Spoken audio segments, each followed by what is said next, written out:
За Монголын совилогчдын нийгэмлэг чухам ямар ажил хийж татврын мөнгөө юунд зарцуулдаг болох талаар салбарынхан шүүмжлэлээ хандаж захим орчинд хилцүүлэг өрнүүлээдсэн. За тухайн нийгэмлэгийн хувьд гишүүнчлэлтэй совилогчдаас жилд дунджаар 18 сая төгрөгийн татвар хураадаг байна. За энэхүү хуримтлалыг нийгэмлэг совилогчдын шагнал урамшуулал сургалт семинарт зарцуулдаг гэж тайлбарллаа. Монголын совилогчдын нийгэмлэг 1996 онд үүсгэн байгуулагдсанаас хойш 30 жил болох гэж байна. Тус нийгэмлэг 21 аймаг 9 дүүргийн хэмжээнд 75 салбар нийгэмлэгтэй үйл ажиллагаа явуулдаг байна. Нийгэмлэгийн татвар хамгийн анх 1996 онд 500 төгрөгөөс эхэлж 2000, 5000, за хамгийн сүүлд 2022 онд 100000 болж 4 удаа нэмэгдэж байжээ. Монгол улс нийт 15150 совилогчтойгоос 9500 Монголын совилогчдын нийгэмлэгт гишүүнчлэлтэй байна. За эндээс сайн дураараа жилд 2000-аас 3000 татвараа төлдөг. Энд дэр бид нар яаж чаддгүй гэхээр нөө сайн дурах гэдэг үндсэн дээр ер нь тийм ач холбогдол бол заавал ингэх хэрэгтэй гэсэн байдаггүй.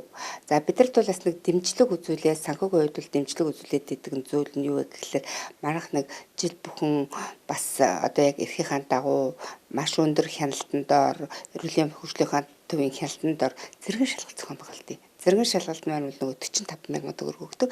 Энэ тодорхой хэмжээгээр тухайн жилээсээ 200, 300, 400 гэл тийм ээ.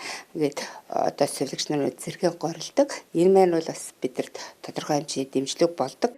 Нэг совилогч нийгэмлэгт жилд 100000 төгрөг төлдгөөс 70% нь буюу 7000 төгрөг нь нийгэмлэгтэй, за 3000 нь салбар нийгэмлэгт хуваарлагддаг байна. За Багнуур дүүргийн эрүүл мэндийн төвийн тухайд 120 гаруй совилогчтойгоос 70-аас 80 хүн татвараа төлдөг гэлээ.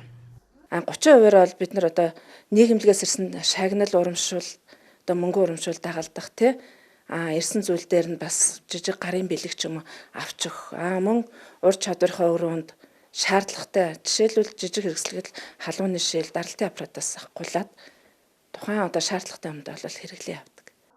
Монголын совилогчдын нийгэмлэгийн тухайд үндсэн 2 ажилтнтай нь за тэд совилогчдынхаа мэдлэг чадварыг дээшлүүлэх дуу хоолойн болох дээр хичээж ажилладаг гэсэн юм а. За харин совилогч нарын зүгээс тус нийгэмлэгийн үйл ажиллагааг илүү ил тод нээлттэй болгохыг хүсэж байсан юм а.